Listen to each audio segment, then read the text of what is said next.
That was hella convoluted.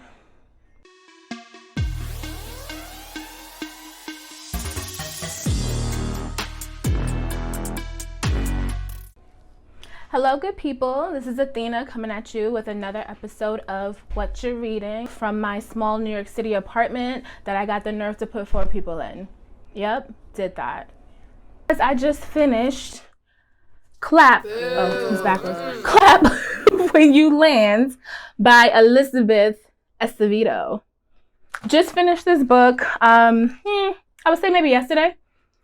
Loved it. Okay, so let's get into it. This book is about 2 young girls who both lose their father when a flight from New York City to the Dominican Republic crashes into the sea. Allow for tears. Hold for tears. Boom. Come to find out, how did they both lose their fathers? Their father is the same dude. Okay? Whoa.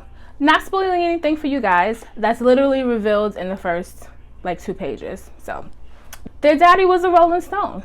He had 2 whole families in 2 whole different nations. Neither one of them knew about each other. Well, the daughters didn't know about each other. Come to find out, the moms kind of did. It was a whole thing. Anyway, what's great about this book, and that what was pleasantly surprising to me, and I talked about it a little bit in the last video when I had just started reading it. This book is completely written in a poetic form. So it's literally literally written as poetry, but it's not just like a collection of poems pushed together. It's literally a story told through poetry, which I was a little skeptical about at first. I didn't know how I would like it. I didn't know if I would be able to really follow along or really get enough information about the characters through poetry, because poetry is usually punchy and sparse, and it's not it doesn't give you as much room to breathe.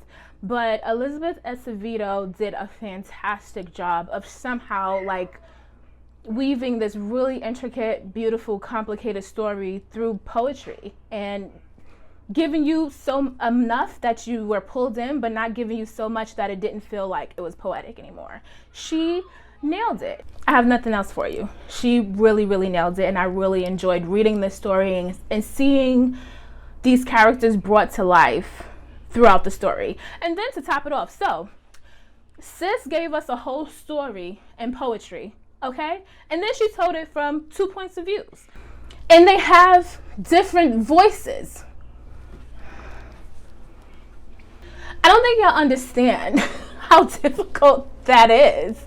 The poetry, the 2 points of view, to have them have different voices through poetry.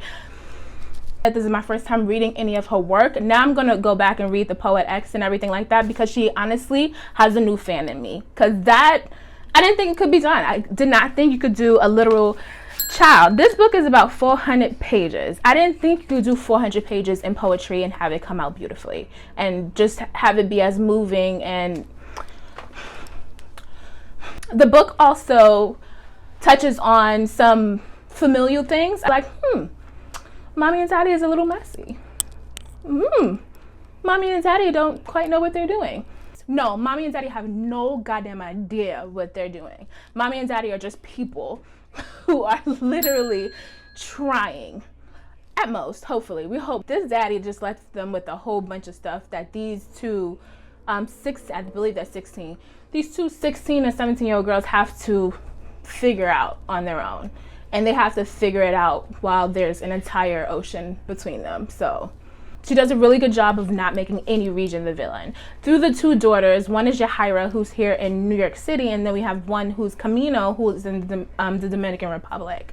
So each of them have their own things that they're going through, and she does a really good job of making you aware of those without making it seem like, oh, them over in DR is doing something wrong, or they're over in America doing it the wrong way. You get a viewpoint of both of them, of how Yahaira feels like Camino might have a better understanding of who her father was, because this is a whole nother region. This is where he's from. The colors are vibrant. She describes that when she first goes in. So she feels like, maybe my dad was a little bit more himself here.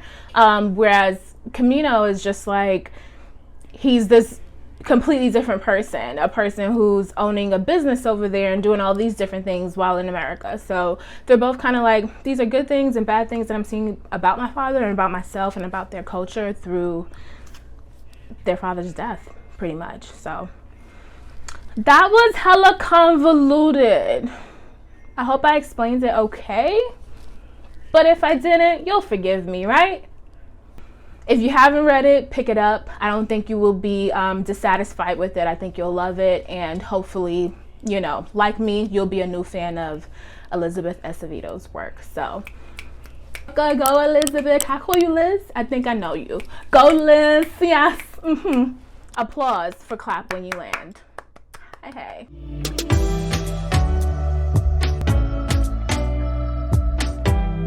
Now that that's done, we can go ahead and choose, get into my next book, which the book that I'm going to read next is, drum roll please.